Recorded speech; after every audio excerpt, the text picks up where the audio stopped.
Bonjour tout le monde. Alors comme vous avez pu le voir dans le titre, aujourd'hui on va traiter de la Fuse Tool, la Photo Sleeve Tool pour être précis, je crois que c'est comme ça qu'elle s'appelle. Donc on va faire une revue mais très rapide, hein. Donc c'est un outil de la marque We Are Memory Keepers et donc c'est un outil pour sceller. Alors en général on l'utilise beaucoup pour le Project Life ou pour faire aussi des shaker cards, etc. Donc il est livré comme ça, avec deux embouts. Donc on voit le premier là, donc celui-ci est déjà en chauffe, donc c'est pour ça que je vais éviter de trop me brûler, voilà. Donc vous avez vu le petit pied qui est fourni avec, et vous avez, évidemment, parce qu'il faut quand même bien en faire quelque chose pendant qu'on s'en sert pas et qui chauffe, et vous avez aussi cette règle qui résiste à la chaleur et qui est équipée de pieds antidérapants, ce qui est très très pratique puisqu'on s'en sert essentiellement sur des surfaces glissantes. Alors, donc je vous montre aussi la deuxième pointe avec laquelle il est livré, ce fameux petit outil qui va vraiment bien nous servir. Alors, cette deuxième pointe, en fait, vous voyez, elle vient remplacer la petite pointe avec les petits tétons là qui dépassent, hein, voilà. Et elle sert, elle aussi, à fermer les pochettes.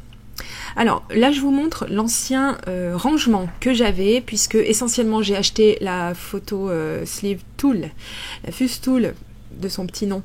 Je l'ai acheté parce qu'en fait je voulais absolument faire un rangement beaucoup plus simple que celui que je vous montre à l'écran.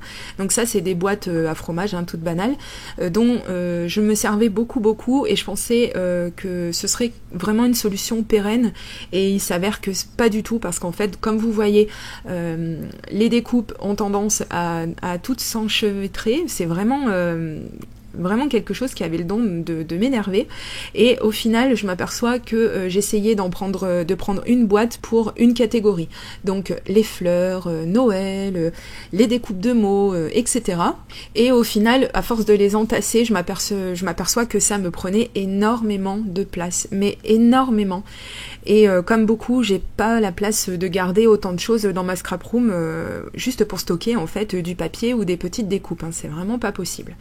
Alors la deuxième solution que j'ai adoptée, alors celle-ci ça fait des années que je l'utilise, puisque évidemment en tant que scrapeuse on laisse pas forcément les photos dormir dans les petits albums photos comme ceci. Mais je voulais pas m'en séparer parce que j'en avais quand même quelques-uns, et j'ai commencé il y a très longtemps à stocker les découpes dans les mini-albums photos comme ça, qu'on peut encore trouver aussi dans le commerce, puisque les derniers que vous voyez à l'écran, c'est les derniers que j'ai achetés dans une grande surface. Donc c'est assez pratique, mais encore une fois ça prend beaucoup de place, et puis mine de rien c'est quand même un certain investissement. Alors je vais vous montrer comment maintenant je range mes découpes, puisqu'il est essentiellement question de découpe, et surtout les découpes silhouettes, puisque comme tous les propriétaires de machines de découpe, que ce soit les plotters électroniques ou les machines qu'on utilise, enfin les machines mécaniques si vous voulez, hein, type Cuttlebug ou Big Shot ou autre, et bien quand on fait une découpe, on n'en fait pas qu'une, en règle générale. Donc on rentabilise un petit peu tout ça, et après, donc une fois qu'on a fait son projet, on se retrouve avec les doubles, les triples des découpes qu'on a déjà faites. Et donc, pour éviter que ces découpes tombent follement amoureuses les unes des autres, et qu'elles refusent de se lâcher quand on essaie d'en sortir une de la boîte, et qu'elles viennent toutes en même temps, et que si vous avez à peu près autant de patience que moi, les découpes finissent par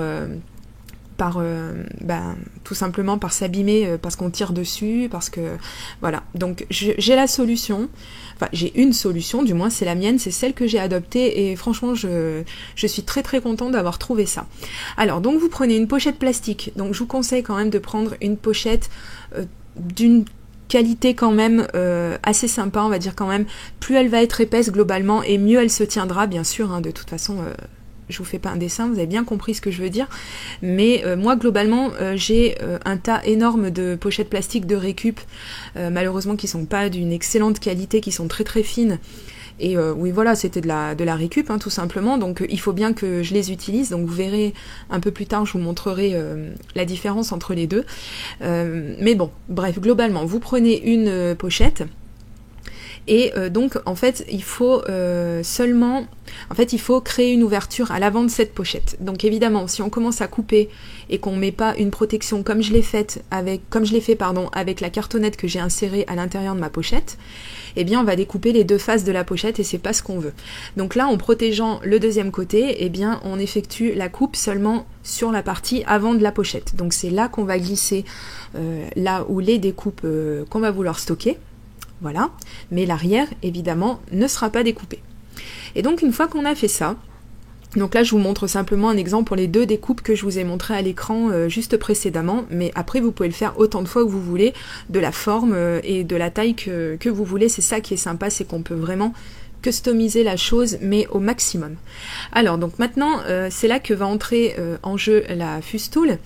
Alors donc pour protéger son arrière-plan, son plan de travail, parce que ça chauffe quand même pas mal, même si on reste peu de temps au même endroit, figurez-vous que ça chauffe quand même pas mal et qu'il faut quand même protéger sa table. Alors bon, après, contre la chaleur, il y a le verre, évidemment.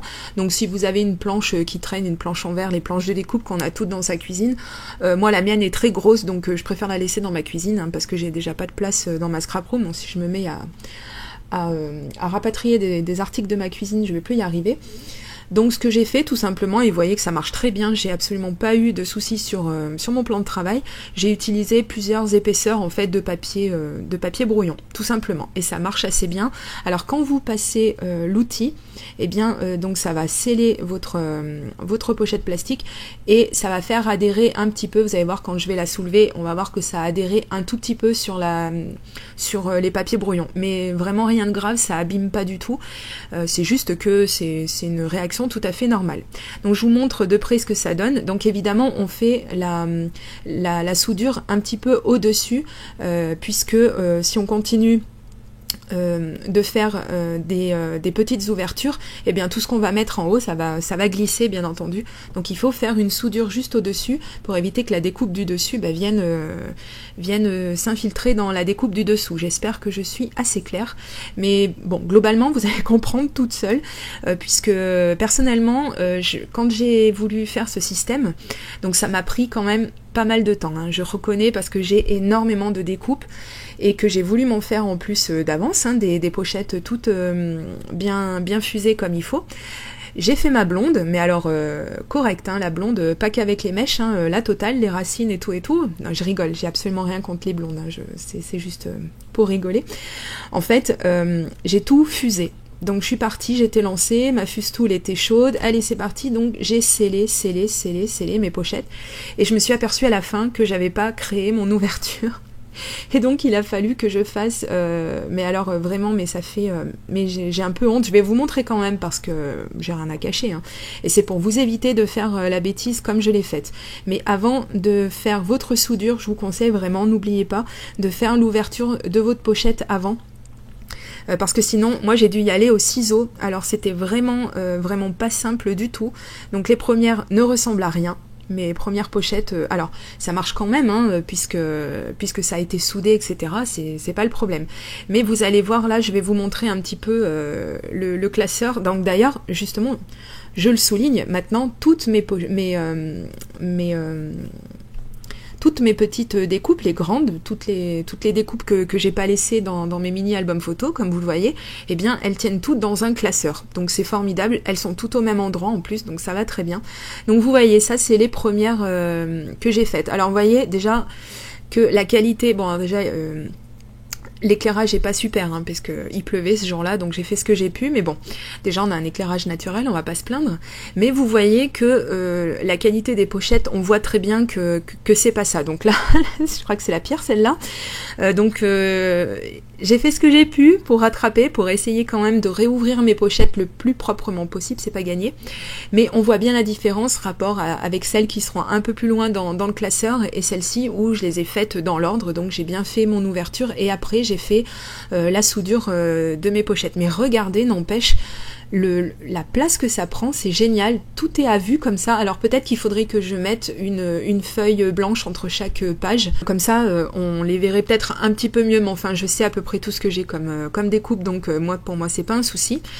Après, le système est certainement encore à améliorer, c'est toujours à améliorer quoi qu'il arrive, mais donc là, si vous avez un petit peu l'œil, vous arrivez donc à voir les pochettes qui sont d'une qualité un petit peu supérieure, qui sont plus épaisses, je crois que celle-ci d'ailleurs c'est le cas, eh bien on voit quand même que les découpes se tiennent un petit peu mieux à l'intérieur et que globalement c'est quand même plus joli à l'œil, même si le but premier, comme elles sont cachées quoi qu'il arrive et qu'il n'y a que vous qui les utilisez, ou presque, il n'y a pas forcément besoin non plus d'avoir un design d'enfer.